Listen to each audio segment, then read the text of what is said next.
అపశృతి చోటు చేసుకుంది. ఓ వ్యక్తికి తీవ్ర గాయాలు కావడంతో చంద్రగిరి ప్రభుత్వ ఆసుపత్రికి తరలించారు. తిరుపతి జిల్లా చంద్రగిరి నియోజకవర్గం చంద్రగిరిలో జల్లికట్టు నిర్వహించారు. జల్లికట్టును వీక్షించడానికి చుట్టుపక్కల గ్రామాల ప్రజలు పెద్ద ఎత్తున తరలివచ్చారు. చంద్రగిరి క్లాక్ టవర్ నుండి సినీ హీరో మంచు మనోజ్ అభిమానుల మధ్య భారీ ర్యాలీగా జల్లికట్టు జరిగే ప్రాంతాన్ని చేరుకున్నారు. హోరాహోరీగా జరగనున్న ఈ జల్లికట్టుకు అటు వైసీపీ, జనసేన హీరో జూనియర్ ఎన్టీఆర్ చిత్రపటాలతో ఎద్దుల పలకలు, ఎద్దులను ఆకర్షణీయంగా అలంకరించి ఊరేగింపుగా పోటీదారులు తరలించారు. పెద్ద ఎత్తున యువత చేరుకున్నారు. జల్లికట్టు ప్రారంభంకు ముందే అపశృతి చోటు చేసుకుంది. వేడుకలకు తరలిస్తున్న ఎద్దు కొమ్ముతో ఓ వ్యక్తిని తీవ్రంగా గాయపరిచింది. గాయపడిన వ్యక్తిని చంద్రగిరి ఆసుపత్రికి తరలించారు.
ఒక్కసారి చేయి తీస్తే వీడియో తీసుకెళ్తా.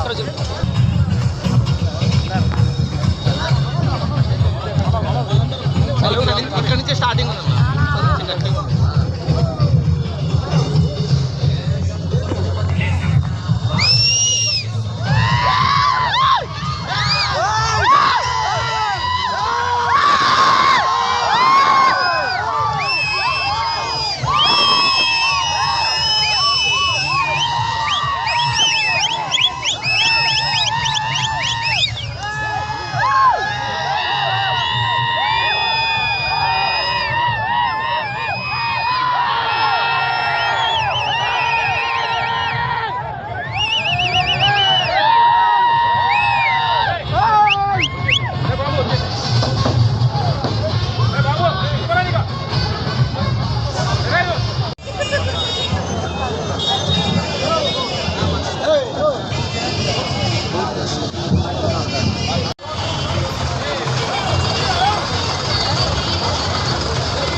డెవలపర్ల మరియు శ్రేయోభిలాషుల మన్ననలను నమ్మకాన్ని గెలుపొందిన సంస్థ విఆర్ఆర్ కన్స్ట్రక్షన్స్. నాణ్యతకు నమ్మకానికి మారుపేరు VRR constructions. Independent houses, apartments, villas అన్ని రకాల హంగులతో అలరించే అద్భుతమైన వెంచర్స్ తో పాటు అందరికీ అందుబాటు ధరలో సొంత ఇంటి కలను సాకారం చేసే నమ్మకమైన సంస్థ VRR constructions. Please visit VRR Constructions, Varatex Plaza near Radhika Theatre, ECL X Road, Hyderabad. Call to 9100885551 9100885559.